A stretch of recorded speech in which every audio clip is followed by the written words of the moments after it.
Hi friends, welcome back to our channel. நம்ம சேனலில் subscribe பண்ணாதவங்க சப்ஸ்கிரைப் பண்ணிக்கோங்க, மறக்காமல் லைக் பண்ணி சப்போர்ட் பண்ணுங்கள். நாளைக்கான எபிசோடில் என்ன நடக்குது பார்த்தீங்கன்னா, சரவணன் அந்த ஆம்புலன்ஸ் டிரைவரை தேடி காஞ்சிபுரம் போய் அவரையும் பார்த்துருவாங்க. அவர்கிட்ட அட்ரஸ் எல்லாமே கேட்பாங்க. அதுக்கு அந்த ஆம்புலன்ஸ் டிரைவர், எனக்கு அட்ரஸ் எதுவுமே தெரியாதுங்க, அவங்க வீடு என்னன்றது எனக்கு தெரியும், நீங்கள் என்ன பண்ணுறீங்க, அவங்கக்கிட்ட போய்ட்டு நீங்கள் தான் பேசணும், நான் எதுவுமே பேச மாட்டேன் அப்படின்வாங்க. அதை கேட்ட சரவணன், ரொம்ப தேங்க்ஸ், என் கூட வாங்க அப்படின்னு சொல்லிட்டு அவர் கூட பணத்தை கொடுத்துட்டு அந்த இடத்துக்கும் போயிடுவாங்க. நெக்ஸ்ட் சீனில் பார்த்தீங்கன்னா, பாரதி ரூமில் இருப்பாங்க. அப்போ ஆதி அங்கே போவாங்க. உடனே பாரதி வந்துட்டு, என்ன ஆதி இப்போ தான் பார்த்துட்டு போனீங்க, திரும்பவும் வந்திருக்கீங்க, என்ன விஷயம் அப்படின்னு வந்து கேட்பாங்க. அதுக்கு ஆதி வந்து, இல்லை பாரதி, உங்களை ஒரு நிமிஷம் கூட விட்டு என்னால் பிரிஞ்சு இருக்கவே முடியல, உங்களோட ஞாபகம் வந்துச்சா, அதனால தான் நான் உடனே வந்துட்டேன் அப்படின்வாங்க. சரி, என்ன விஷயமா வந்திருக்கீங்க அப்படின்னு வந்து பாரதி கேட்பாங்க. அதுக்கு ஆதி வந்துட்டு, நான் என்ன நினச்சி வந்தனோ அதை நீங்கள் கரெக்டாக கண்டுபிடிச்சிடுறீங்க பார்த்தீங்களா, அதுதான் நீங்கள் பாரதி அப்படின்வாங்க.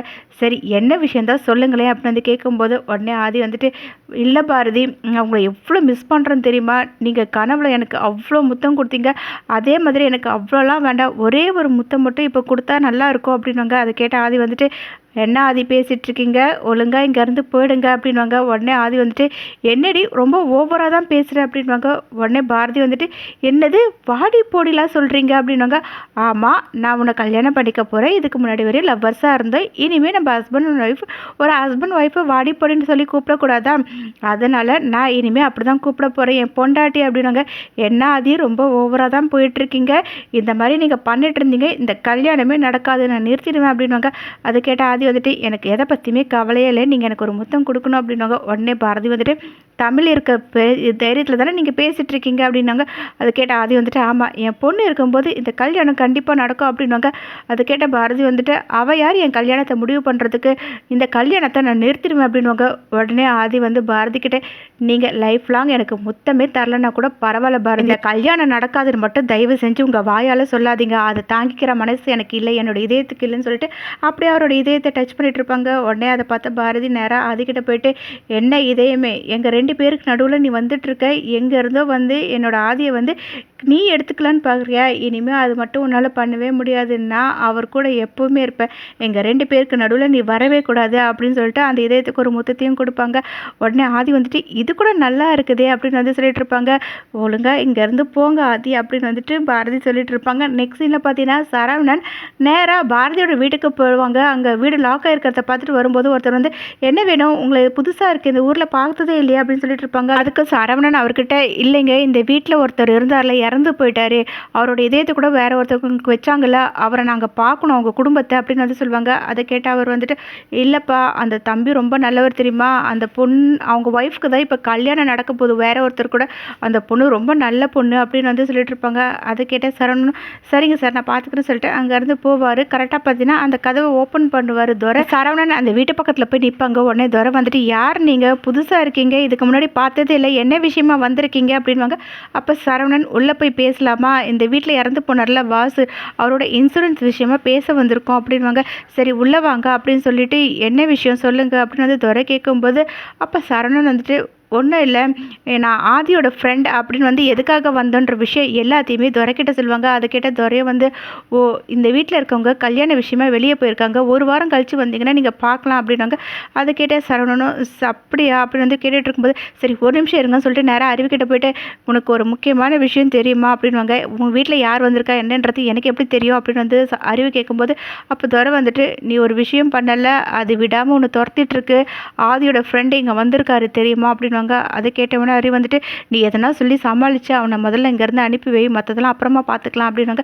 அதை கேட்ட அறிவு சரின்னு சொல்லிட்டு நேராக வந்துட்டு, நீங்கள் இப்போதைக்கு கிளம்புங்க, அவங்க கல்யாணத்துக்கு போயிருக்காங்க, அதுக்கப்புறமா பார்க்கலாம் அப்படின்னு வந்து சொல்லுவாங்க. அப்போ சரவணன் வந்து, சரி நான் இவர் மட்டும் ஒரு ஃபோட்டோ எடுத்துக்கிட்டோமான்னு சொல்லிட்டு வாசுவோட ஃபோட்டோ எடுத்துகிட்டு அங்கேருந்து கிளம்பி போயிடுவாங்க. நெக்ஸ்ட் சீனில் பார்த்தீங்கன்னா, ஆதி ரூமில் ரொம்பவே ஃபீல் பண்ணிட்டு இருக்கும்போது சரவணன் போவாங்க. ஆதி என்ன ஆச்சு அப்படின்னு வந்து கேட்கும்போது, இந்த நாள் உனக்கு ரொம்ப முக்கியம், இதை நீ என்ஜாய் பண்ணணும், கல்யாணம் மாப்பிள்ளையா நானும் வந்ததுலேருந்து பார்த்துட்ருக்கேன், நீயும் ரொம்ப டல்லாக இருக்க, எதை பற்றியுமே கவலைப்படாத, நான் பார்த்துக்கிறேன் அப்படின்வாங்க. ஆமாம், ஒரு விஷயம் நான் கேட்கணும்னு நினச்சேன், நீ என்ன பண்ணிட்டுருக்கீங்க பொண்ணு ரூமில் அப்படின்வாங்க. அதை கேட்டால் ஆதி வந்துட்டு என்ன ஆச்சு இப்போ போன விஷயம்னு கேட்கும்போது, சரி உன்னை சமாதானப்படுத்தலான்னு பார்த்தேன், நீ சமாதானம் ஆகிற மாதிரி ஒன்றும் இல்லை. நான் அந்த வீட்டுக்கு போனேன், அந்த வீட்டில் இருக்க பொண்ணுக்கு கல்யாணமா, அந்த குடும்பத்தில் இருக்க யாருமே அங்கே இல்லை, எல்லாருமே வந்து கல்யாணத்துக்கு கிளம்பி போயிட்டாங்க. ஒரு வாரம் கழித்து வர சொன்னாங்க. நம்ம என்ன பண்ணலாம், உன் கல்யாணம் முடிஞ்சதுக்கப்புறம் எல்லாருமே ஒன்றா போய் பார்க்கலாம் அப்படின்னு வந்து சொல்லிட்டு இருப்பாங்க. இதை கேட்ட உடனே பாரதி, பார்த்தீங்களா ஆதி, எவ்வளோ பெரிய விஷயம் நடந்திருக்குல்ல, அந்த பொண்ணு எந்த மாதிரி ஒரு நிலைமையில் இருப்பான்றதை என்னால் புரிஞ்சிக்க முடியுது. ஏன்னா அதே நிலைமையில் நானும் இருக்கல.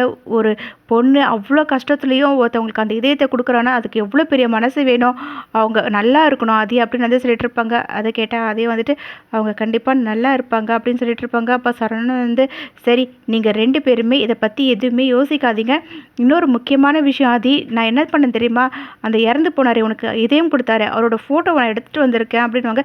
சரி எங்கே காட்டுன்னு ஆதி ரொம்ப ஆர்வமாக கேட்டுட்டு இருக்கும்போது சரவணன் பார்த்தீங்கன்னா அவர் மொபைலை எடுத்து அந்த ஃபோட்டோ காட்டலான்னு போகும்போது மொபைல் பார்த்தீங்கன்னா ஹேங் ஆகிடும். என்ன ஆச்சுன்னு ஆதி கேட்கும்போது, அப்போ சரவணன், இது வரைக்கும் என்னோடய ஃபோன் ஹேங் ஆனதே இல்லை, இப்போ புதுசாக ஹேங் ஆகுது அப்படின்னு சொல்லிட்டு அதை எப்படியும் ரீஸ்டார்ட்லாம் பண்ணிட்டு இருப்பாங்க. ஆனால் பார்த்தீங்கன்னா ஃபோட்டோ வராது. சரி இதை நம்ம அப்புறமா பார்த்துக்கலாம், முதல்ல கல்யாண வேலையை போய் பாருங்க அப்படின்னு வந்து சொல்லிட்டு இருப்பாரு. நெக்ஸ்ட் இல்லை பார்த்தீங்கன்னா ஆதி ரூமில் உட்காந்துட்டு இருக்கும்போது ஸ்வேதா ஆதிக்கு கால் பண்ணி, என்னாச்சு நான் சொன்ன விஷயத்தை நீங்கள் கண்டுபிடிச்சிங்களா அப்படின்னு வந்து கேட்பாங்க. அதுக்கு ஆதி வந்துட்டு, நாங்கள் எவ்வளோ ட்ரை பண்ணோம், என்னோடய ஃப்ரெண்டு தான் போய்ட்டு அவங்கள பார்க்கறதுக்காக போனாங்க, ஆனால் அந்த பொண்ணுக்கு கல்யாணம் நடக்க போகிறதாவோ அதுக்காக அவங்க எல்லாருமே கிளம்பி வெளியூர் போயிருக்கிறதாகவும் எங்களுக்கு சொன்னாங்க, அதனால தான் அவங்கள நாங்கள் பார்க்க முடியாமல் போயிடுச்சு அப்படின்னு வந்து சொல்லிட்டு இருப்பாங்க. அதை கேட்டு ஸ்வேதா செம்ம டென்ஷன் ஆகிட்டுருப்பாங்க. சரி ஒரு நல்ல விஷயம் நடக்கும்போது தேவையில்லாமல் எதுவுமே பேச வேண்டாம் சொல்லிட்டு என்னோடய ஃப்ரெண்டு எதுவுமே பேசாமல் அமைதியாக வந்துட்டு அப்படின்னு.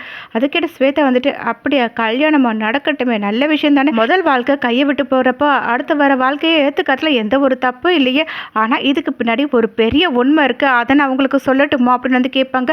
ஆதி ஒன்றுமே புரியாமல் கன்ஃபியூஷனாக ஸ்வேதா கிட்ட, இங்கே பாருங்கள் நீங்கள் எனக்கு ஒரு நல்ல விஷயம் பண்ணியிருக்கீங்க, ஆனால் நீங்கள் என்ன பேசுகிறீங்கன்றது எனக்கு சுத்தமாக புரியவே இல்லை, எதுக்காக இந்த மாதிரிலாம் பேசுகிறீங்க அப்படின்வாங்க. அதை கேட்ட ஸ்வேதா வந்து, நீங்கள் உங்களுக்கு புரிகிற மாதிரி பேசுகிறேன், நீங்கள் உயிருக்கு போராடிட்டு இருந்தப்போ உங்களோட உயிரை காப்பாற்றுறதுக்காகவே உயிரை விட்ட மாதிரி ஒருத்தன் வந்து அவனோட இதயத்தை கொடுத்து இந்த உலகத்தை விட்டு அவன் போயிட்டான் தெரியுமா, அது யாருன்றது உங்களுக்கு தெரியுமா, ஒரு உயிர் போய் தான் இன்றைக்கி நீங்கள் உயிரோடவே இருக்கிறீங்க, அது உங்களுக்கு தெரியுமா, அந்த ஒருத்தன் இப்போவுமே உங்கள் கூட இருந்துகிட்டே தான் இருப்பான் அப்படின்னு வந்து சொல்லிட்டு இருப்பாங்க.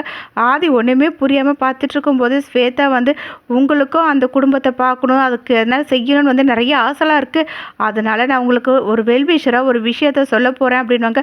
அப்போ ஆதி ஸ்வேதா கிட்ட, என்ன விஷயம் நீங்கள் சொல்ல வரீங்க, ப்ளீஸ் சொல்லுங்களேன் அப்படின்னு வந்து கேட்கும்போது, அப்போ ஸ்வேதா வந்துட்டு, இப்போ என்ன உங்களுக்கு இதயம் கொடுத்த ஃபேமிலியோட முகம் என்னன்றது தெரியும், அது எனக்கு நல்லாவே தெரியும், அவங்க ஜாதகத்தையும் நான் உங்களுக்கு சொல்கிறேன், அவங்க யார் எங்கே இருக்காங்க எல்லாமே எனக்கு தெரியும் அப்படின்வாங்க. அது கேட்டால் ஆதி வந்துட்டு, என்ன சொல்கிறீங்க, எனக்கு இப்போ சொல்லுங்கள் அப்படின்னு வந்து கேட்டுட்டு இருப்பாங்க. இப்படி இந்த எபிசோட் ஆகும். நெக்ஸ்ட் எபிசோட் என்ன நடக்குது தெரிஞ்சுக்க நம்ம லைக் பண்ணுங்கள், ஷேர் பண்ணுங்கள், மறக்காமல் சப்ஸ்கிரைப் பண்ணிக்கோங்க. தேங்க்யூ.